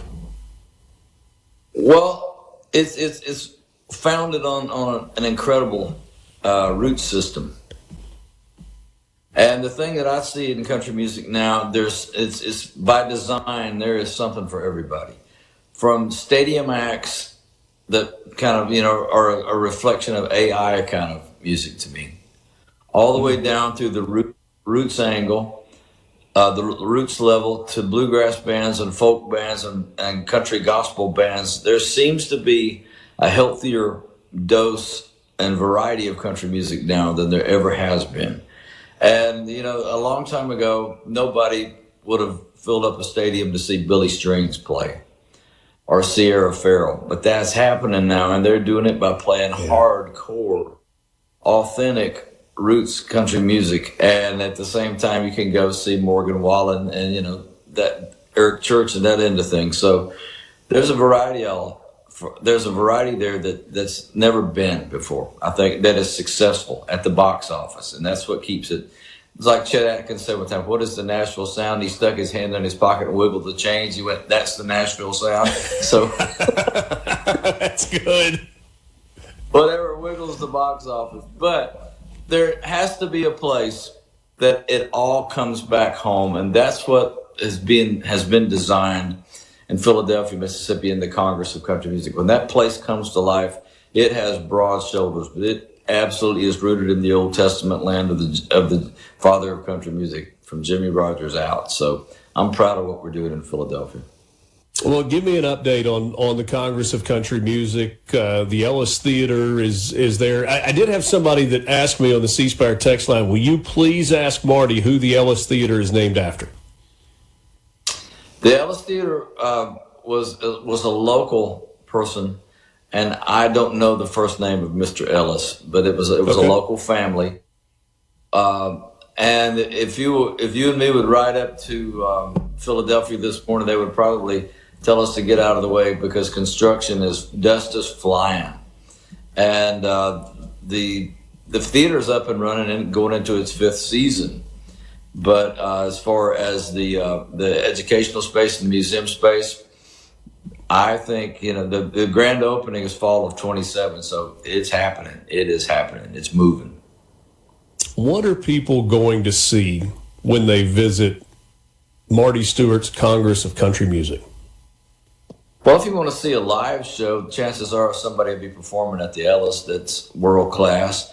But as you walk into the museum space, you'll see artifacts all the way from Eric Church, contemporary artifacts, to Hank Williams, to Johnny Cash, to Dolly Parton, to My Life, Connie Smith, George Jones, Tammy Wynette, Merle Haggard. I mean, these are Smithsonian level treasures that will be resting in Philadelphia, Mississippi. First time you stepped on the stage at the Grand Ole Opry, what was the feeling? The high church of country music. Man, I was standing in front, my nose was almost on the curtain.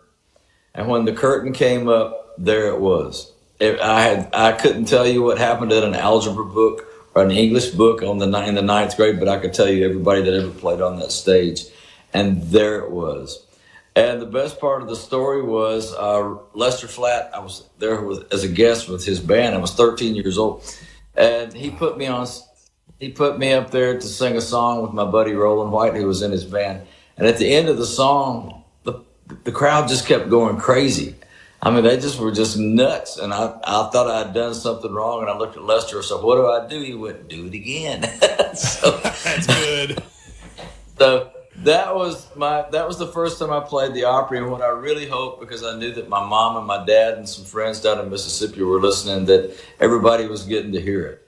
But, as you know, the Grand Ole Opry was and is a way of life to folks in the South and around the world. But it was just part of the atmosphere at our house. So to be a part of that was pretty astounding.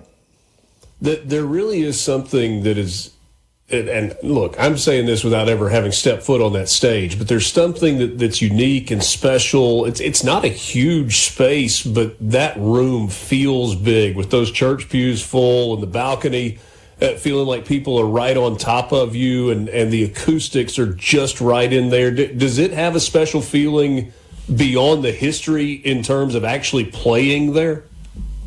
Oh, absolutely. I think what you step into is the feeling of legacy.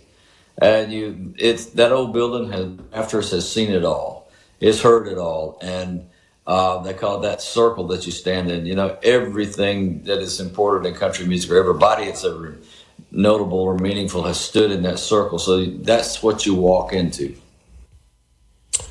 The Ellis Theater is where you will be on August 9th. Still a thrill for you to play for kind of a hometown crowd? Oh, it's the home base of me and the Fabulous Superlatives. We've already played there once this year. And Arden Barnett asked me to come back. We've been touring some with a girl named Molly Tuttle. Have you heard Molly Tuttle? Okay. I have not. Richard, check her out. She's one of the greatest guitar players of our time. So Molly, Mollytuttle. Check out Molly Tuttle. So we've been doing some concerts with Molly, acoustic shows, and I didn't want it to quit. So before the tour was out, Arden wanted us to come and play a night at the Ellis. So Molly Tuttle is going to be with us that night. It's awesome. She's awesome. Must see her. She's a must-see act. That is August 9th. It's in Philadelphia at the Ellis Theater. Tickets are still available for that. Marty, you got time to hang with me for a few more minutes? Of course. Outstanding. We're going to see if we can get into the story bank on the other side of this break with the great Marty Stewart, the Country Music Hall of Famer, member of the Grand Ole Opry, 5-time Grammy winner. We're back with you right after this. It's Mornings with Richard Cross, SuperTalk Mississippi.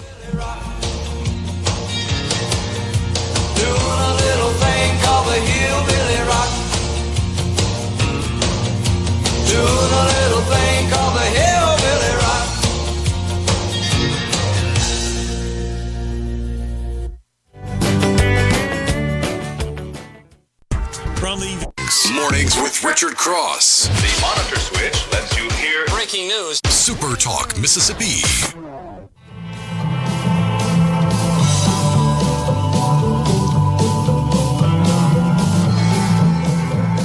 Back with you. It's Mornings with Richard Cross on SuperTalk Mississippi, presented by Community Bank. A treat for you this morning. Marty Stewart, my guest, singer, songwriter, musician, country music Hall of Famer, and a great Mississippian. Marty, if I told you health is still going to be good, but you have one last show, and you can pick any stage in the world, any venue in the world to play it, that last show in, where would you pick? Honestly, I think I would choose the Ryman Auditorium because it was the first place I played in Nashville on the national stage. I think it would be a full circle moment to play it out at the Ryman. I love that. And I guess maybe I was conflating the Grand Ole Opry and the Ryman when I was talking about that. I think I was envisioning the Ryman when we were talking a few minutes ago, even though I said the Grand Ole Opry, which I know has kind of gone back and forth through the years. But that Ryman Auditorium in the heart of downtown with that room is just incredible. Well, that's still the Opry to me. I know I still call it the new Opry House. It's been out there for 50 years, but the Ryman was going to get torn down. They were going to tear the Ryman down when they moved from downtown out to the edge of town and formed Opryland. They built a new Grand Ole Opry House, and honestly, they were selling tours in there for $2 a piece, and pigeons were flying around in the room. And I heard they were going to tear it down, so I went to the CEO at the time named Bud Wendell, and I said, "Bud, this can't happen." And he was the CEO of Gaylord, the company that owns the Opry. Right. And he had once upon a time been a manager of the Grand Ole Opry, so I knew he had a heart for Grand Ole Opry stars and the family of the Opry. And I just kept saying, "Bud, we can't tear this down." They were going to tear it down and use the bricks to do a little memorial chapel out in the theme park. And I thought, no. And I called Emmylou Harris, and Emmylou and I got on the bandwagon. And I think we got in Bud's ear, and I don't know what he did, but he went behind the curtain. And when he came out, the Ryman was saved, and I got to cut the ribbon on the grand opening of the Ryman. So that old place means a lot to me. My wife and a year ago took our daughter for her 15th birthday to see a show at the Ryman, and to see her eyes get as big as they were and just kind of taking it all in, it's like that's what a show is supposed to feel like. It's really, really special. Well, you know what? There are places, you mentioned a minute ago, there are places like Carnegie Hall is one of those places, the Hollywood Bowl, the Ryman Auditorium. There, keep going. There's places out there that any performer, that you do a little better in those places because you're plugging into so much history and so much creative energy that just kind of exists on the walls there. Is there a venue that you have not played that you really want the opportunity to before you hang up the guitar? Carnegie Hall. I've never played Carnegie Hall. I always thought that would be a cool place to play. I did, and I'm another form of places are recording studios. I've recorded at Sun Studios. I've recorded at Capitol in Hollywood. Last fall, the Grand Ole Opry was 100 years old last year. We took the show to Royal Albert Hall, and the rehearsals for the show was at Abbey Road, where the Beatles did all their work. And I walked into that studio and was like, I don't care what has happened here, but I am in the right place on planet Earth today. It was one of the most exhilarating creative experiences of my life to be in that room. Not because the Beatles had recorded there, and right across the hall is the stage where they do the James Bond themes and, the London Philharmonic plays. But Abbey Road is one of those places. It's like Sun Studios in Memphis. You walk in there and went, I cannot believe I'm standing here. It's really special. Marty, I've tried to pretend like 2020 didn't exist, that year that turned into such a crazy thing. I saw that in August of 2020, you were scheduled to play Red Rocks with Steve Miller Band. Have you been to a show at Red Rocks, and how disappointing or frustrating was it to not play that venue?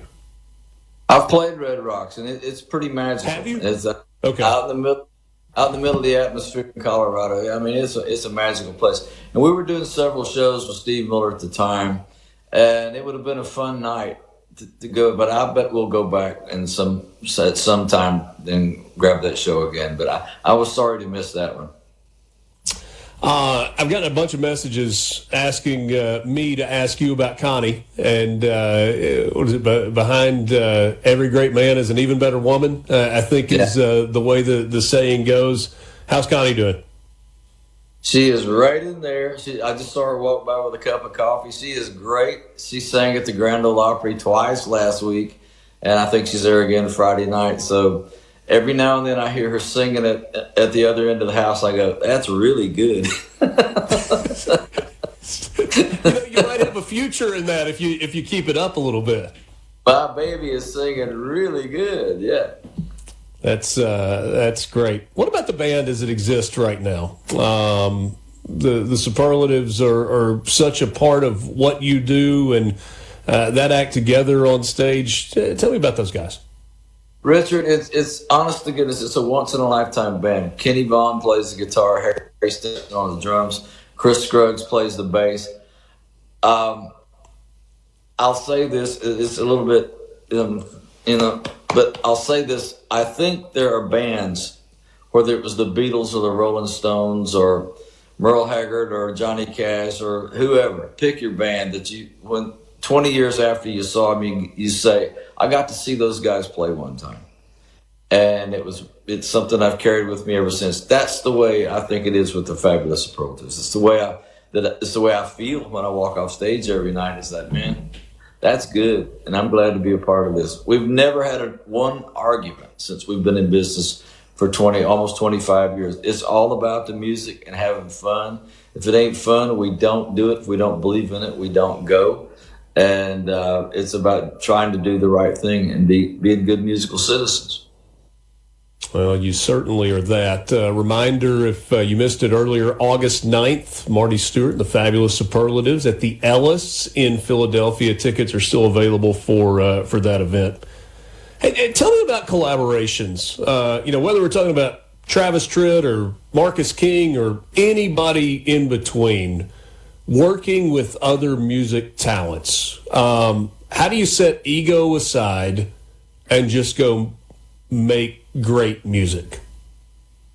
I love collaborating. I love collaborating if it's the right pairing. Molly Tuttle, I'll go back to Molly Tuttle. I never played with Molly, but I sensed that the Superlatives and Molly Tuttle would be in a box of dynamite that was really good. But I think the first and foremost rule, you have to check it all at the door and leave it on the music. If you leave it to what's right about the music, all that other mess fades away, and usually something good comes out of it. But I look down through the years at all the collaborations I've done, and man, there's been some astounding ones I really, really am proud of. Is there anybody that you hear that's kind of a today act, a relatively new act within country music, that where you hear them and you go, we're still going to be talking about them 30 or 40 years from now? I think Lucas Nelson. Have you heard of Lucas, Willie's son? I have not, but I'm making a list of the stuff that I need to listen to when you and I are done. Check out Lucas Nelson and Sierra Farrell. If you haven't heard Sierra Farrell, she's one of those people you go, oh my God, we're going to contend with her for the rest of her life. My favorite of them all is Chris Scruggs in my band of the Scruggs family. Ben Scruggs is his 12-year-old son, and Ben played the Grand Ole Opry with us earlier last year, and he wrecked the room, and he played in the stadium in Memphis with us last summer, and he wrecked the room. He is hell on wheels and so good. It's like, here comes another one. If he makes it to the 9th grade, Chris will be lucky because he's born to be on a bus or an airplane playing the guitar. That's incredible. I love it. Was that another one of those full circle moments for you when you think about playing that stage at 13 and now you get to see a kid doing it at 12? Absolutely. I know the look. I know the look in any kid's eye, and it is always, Connie and I have lived, we love seeing young people come through that are absolutely on fire, and they just need a place to get started. And that, back to the Ellis Theater, that is so much of what the Congress of Country Music and is about, giving young people a place to find their voice and legends a place to tell their stories. Lexington, Kentucky tomorrow night, Ohio after that, then a trip to Canada, and then back home to Philadelphia August 9th at the Ellis Theater. Marty Stewart and the fabulous Superlatives. Marty, you are fabulous, and I appreciate your time this morning. So great catching up. You too, Richard. See you soon, pal. Look forward to it. That's the great Marty Stewart, member of the Country Music Hall of Fame, 5-time Grammy winner, part of the Grand Ole Opry, member of the Grand Ole Opry, and one of Mississippi's absolute treasures. Mornings with Richard Cross, Super Talk Mississippi. We'll get back to it. Half an hour left with you right after this.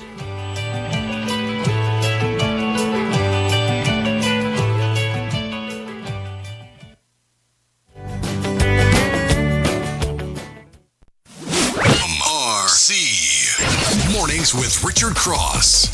Let's get on with the show. Check it out. Super Talk Mississippi.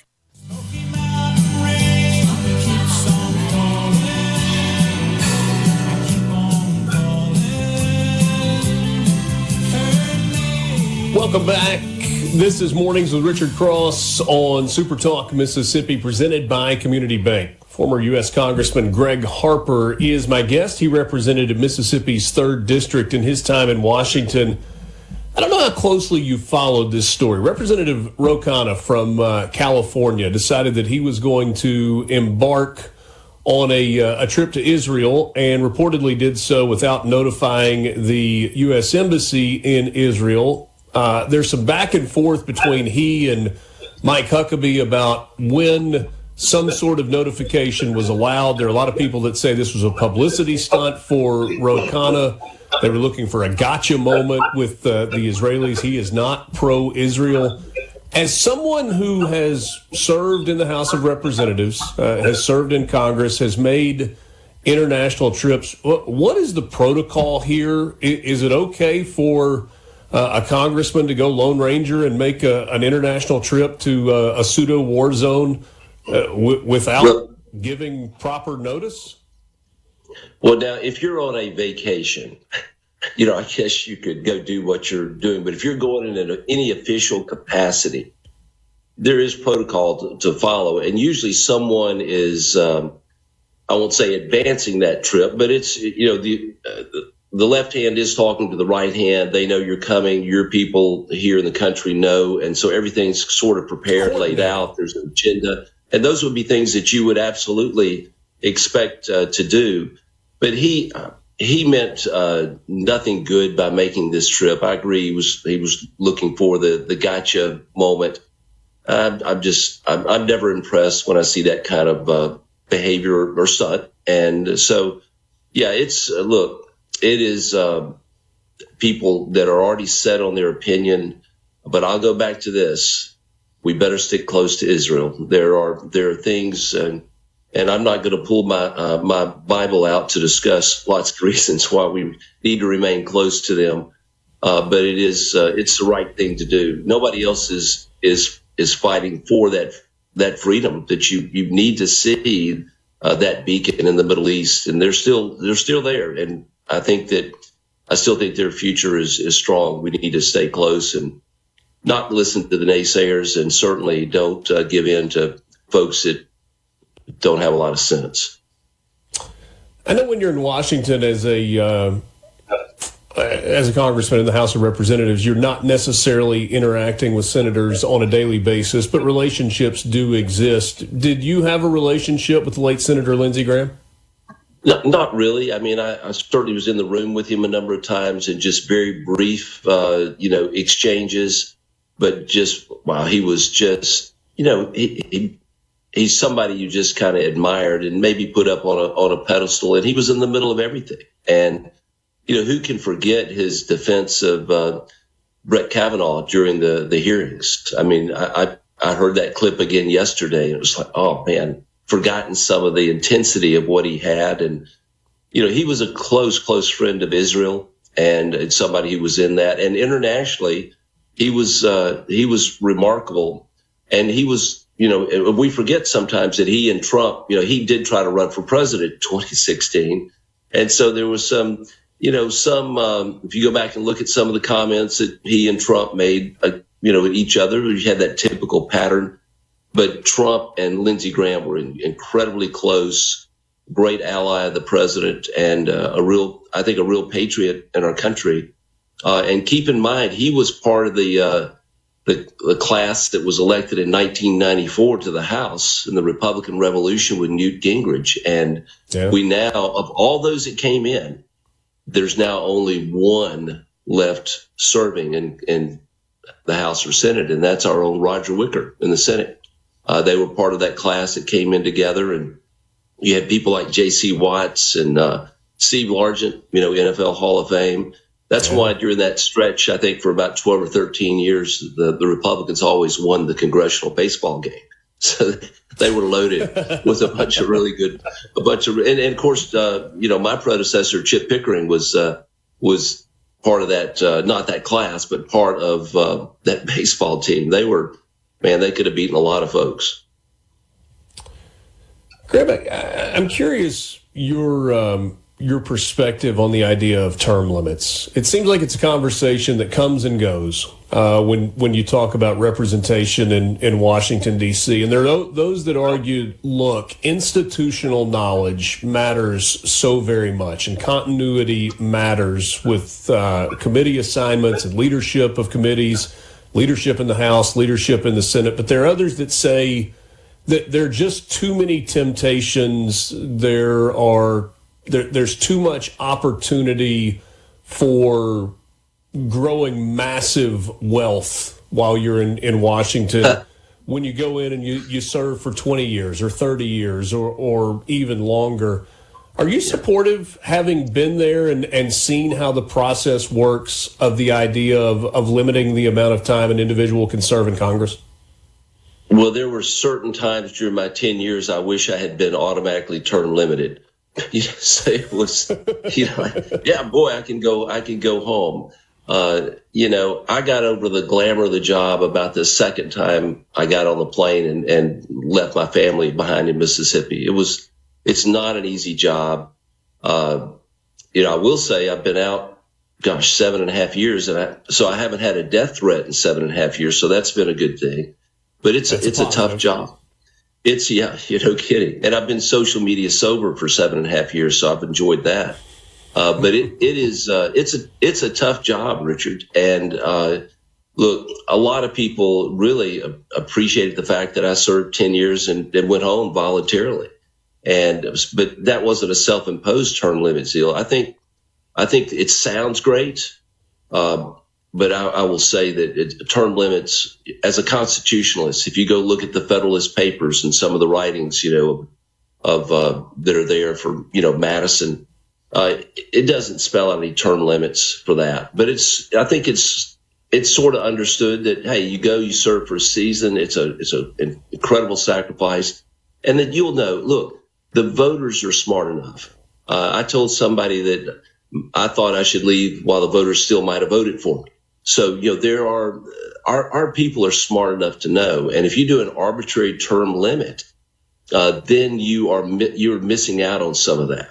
And so, no, I'm not. I'm a supporter of the voters knowing what to do when it's time. And so either the elected officials should know, or the voters will figure it out and say, hey, it's time for a change. And so, but look, I'm telling you that members of Congress have not had a pay raise in 18 years, 17 years. And so my calculation when I left was someone said that after 10 years, I was making 11% per year less than when I started based upon inflation.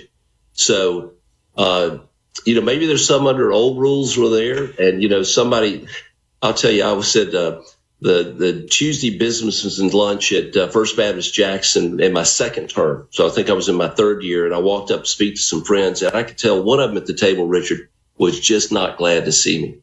And I said, how you doing? He said, well, I'm not good. It's not right. You ought to do something about it. I said, what's not right? he said, it's not fair that you can serve one term in Congress and get your full pay for life after that.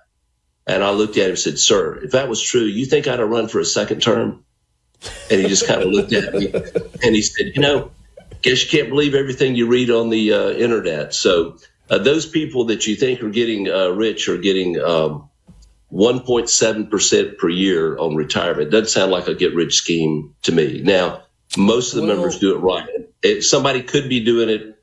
There's some that maybe there's some stuff going on, but that's not the rank and file member. Well, I think you've kind of ratted yourself out as somebody who wasn't willing to reach across the aisle. I mean, if you had been willing to reach across and learn from Speaker Pelosi, then you too might not have to work today. Well, I tried to learn from Hillary Clinton. What was it? Pork belly futures years ago. I mean, there were all kinds of techniques that I wasn't running in the right circle, Richard. Yeah. Well, maybe if you'd been a little more willing to reach out and a little more open to some other ideas.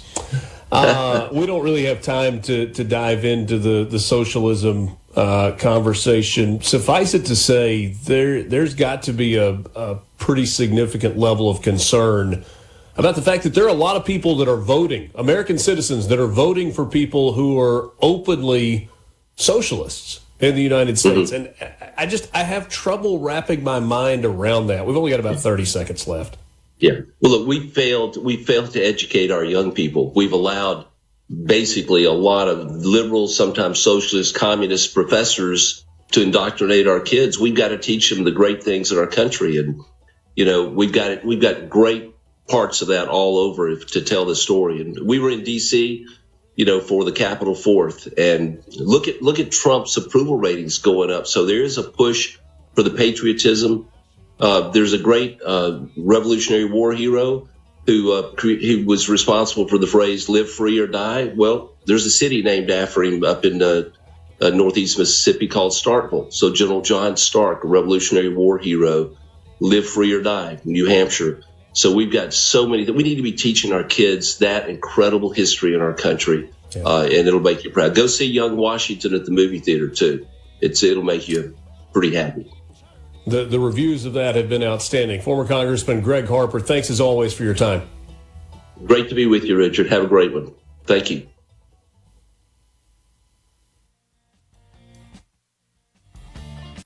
In the Venable headlines don't take a summer vacation, and neither does Richard Cross. Back to the conversation. Mornings with Richard Cross on SuperTalk Mississippi.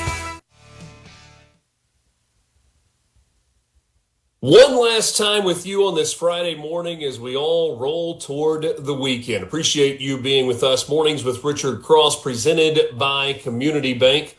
Online at communitybank.net. Community Bank, rooted in our community.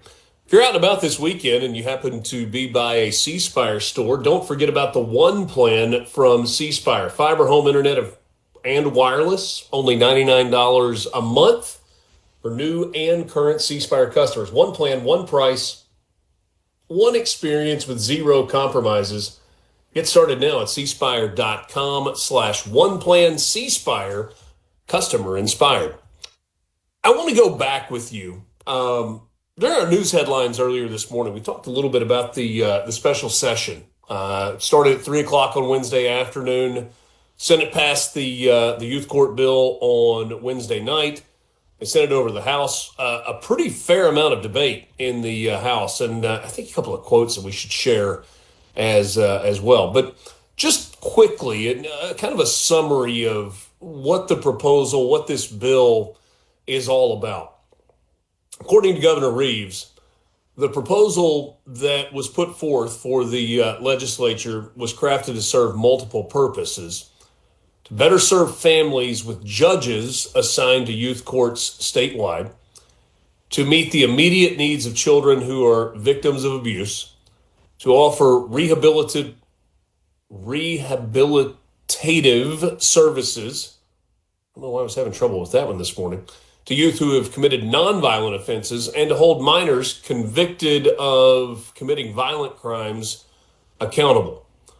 Currently, only 24 of Mississippi's 82 counties have full-time youth court judges.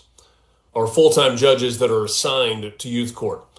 In some counties, we've talked about this in the past, they lean on what they call referees. Those are typically local attorneys who are appointed by a Chancery Court judge to hear the cases. The legislative proposal would shift Mississippi's youth court approach to one that has full-time judges assigned to cases statewide, and that includes creating new chancellor positions for counties that lack these judges. Excuse me. That's something that would go into effect in the summer of 2027. That's probably the biggest thing outside of the dollars allocated. The proposal included state appropriations of $29.5 million, $12 million to expand the capacity at the Oakley Youth Development Center in Hinds County. That's Mississippi's only state-operated juvenile correction facility. An additional $10 million would go to the Department of Public Safety to begin building similar facilities in the northern and southern parts of the state. And then another $7.5 million that would go to a statewide intervention system that would be operated by the Department of Human Services. And then $1.5 million of that $7.5 million was actually appropriated by the regular session, this past session as well. Pretty significant debate in the House yesterday. And maybe the most outspoken legislature was the Democrat from Fayette, Jeffrey Harness, representative in the House.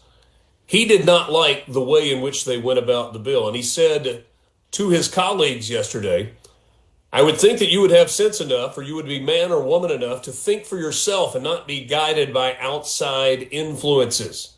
Because the only thing we're going to gain from this legislation in the next 2 years is a chaotic mess, total chaos in the youth court system. You're going to be misguided by a man who's never stepped foot in the courtroom and probably doesn't know the least bit about youth court issues.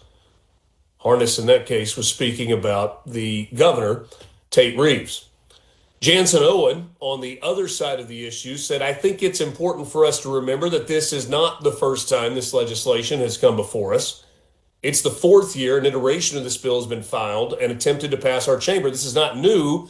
If you have not had an opportunity to read and review this legislation and the potential impacts, then you have not been paying attention.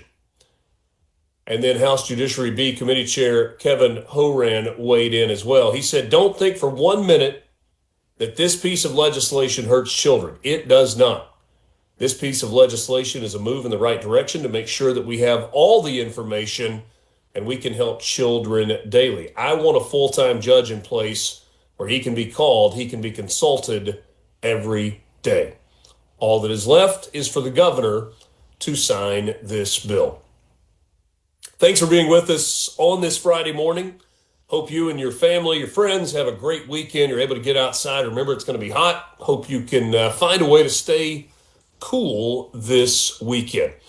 For Lance Talbert and our entire SuperTalk team, one more time, thank you for yesterday. The 14th annual Palmer Home for Children Radiothon on SuperTalk was a record-breaking success because of you and your generosity. We're back with you on Monday morning, just after 6 o'clock. Mornings with Richard Cross on SuperTalk Mississippi, presented by Community Bank. See him smoking around your kitchen door. Oh, you better not let him in. Little old lady got a new lady last night. Well, was a London again.